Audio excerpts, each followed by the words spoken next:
I bought the cheapest Bandit 1200 and the... What do you mean cheapest in the world? Seriously? Everyone says cheapest in the world. I did. Sure. This is my brand new channel and I'm going to talk all about the Suzuki Bandit 1200, what I'm going to do to it, and on a budget. This is going to be my new project, the cheapest ever. Maybe not.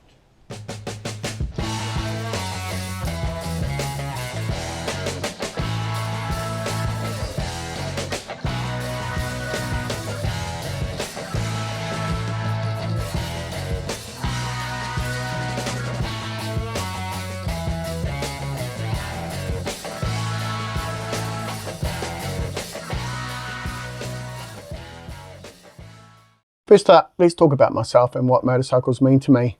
I love buying motorcycles that don't run or need a good going over to look presentable. I find it a challenge that has fun plus really rewarding. The sound of a motor that has been sitting for a long time, not going, finally coughing into life, it's great. It's the sound of success.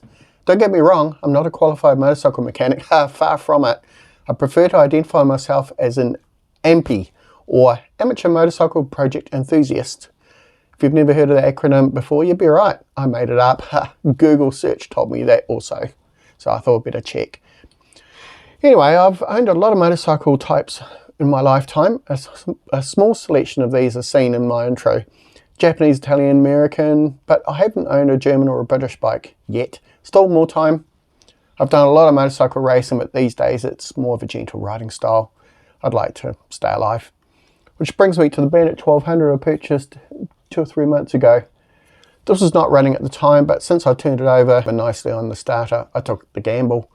The young fella selling it said he'd done all the servicing, including oil change and carb clean, plus the setup. First thing I did though was whip out the plugs in the air filter. Yeah, they weren't good, all were replaced. I'll show you a picture of what the air filter looked like. A little fiddling around with the carbs, I managed to fire up the beast. It was awesome. You'll be able to hear what it sounds like later in the video. So why Bandit 1200? Well, these are affordable, solid motorcycles with a reputation for being great all-rounders. Yeah, they're soft and heavy, but that's fine with me.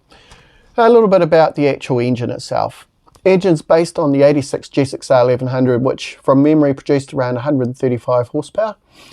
The air-cooled engine was phased out around about 1993, and they made a water-cooled engine out of it, because I think the air-cooled engine was getting a bit long in the tooth for being a sport bike. And that was used to around about 98.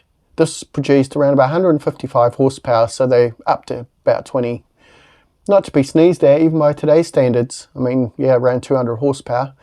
But they were heavy, so Suzuki focused on bringing out the GSX-1000, but that's way ahead of what we're talking about today.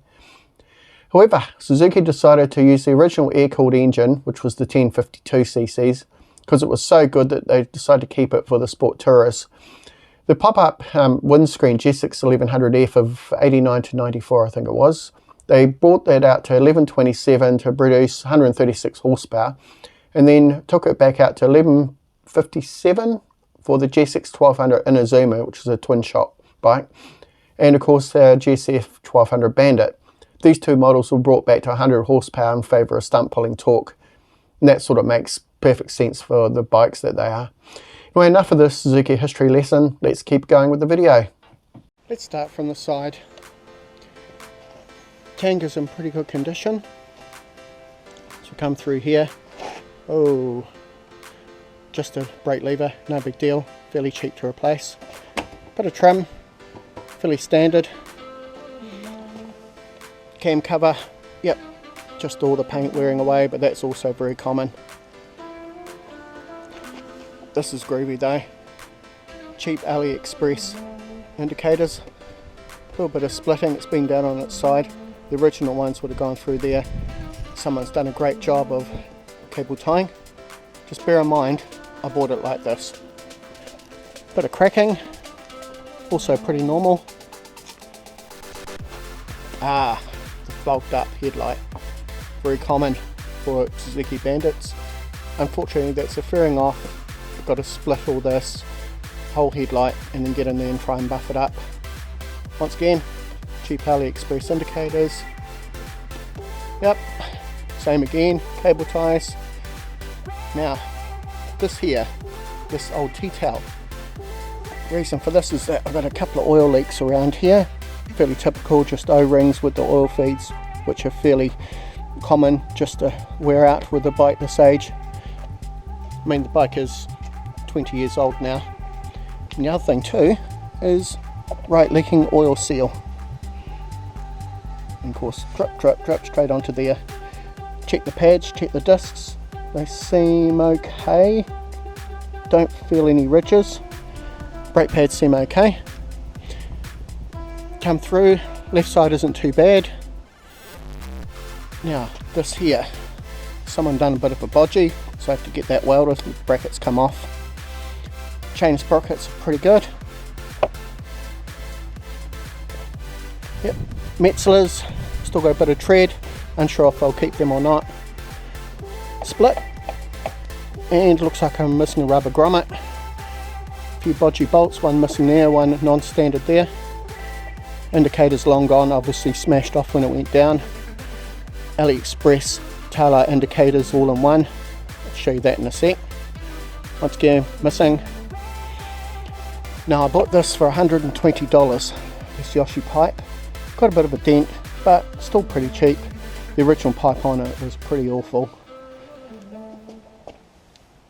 Long since worn away, probably ground off when it went down on its right hand side. A little bit of an oil leak. It came with motocross style bars, but that's okay. I managed to get the originals for it. Good clutch pressure.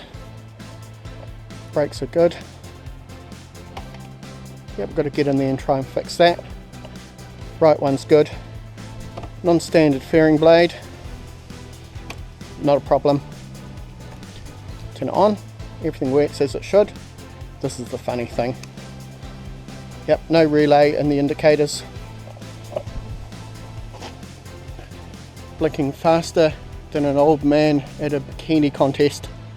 Leave the jokes to Ricky Gervais, please.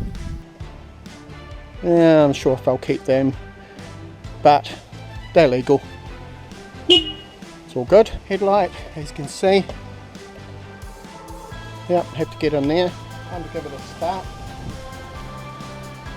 Stone cold, no choke.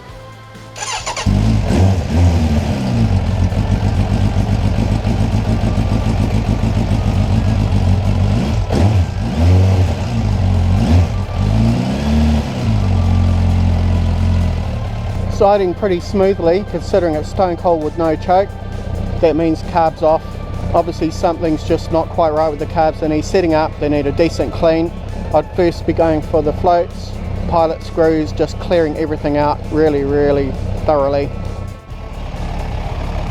Engine isn't too bad, a little bit of noise in there, but it is 105,000 Ks or around 65,000 miles. I'll probably look at the doing the tappets. Once I've got the carbs off, it'd be silly not to get in there. Pretty straightforward job. Just taking the cover off here, just winding the engine over and aligning the lobes, checking the clearances. Now this is thoroughly warmed up.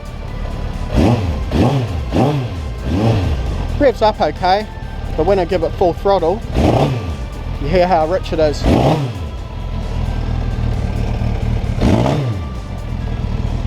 Definitely super rich.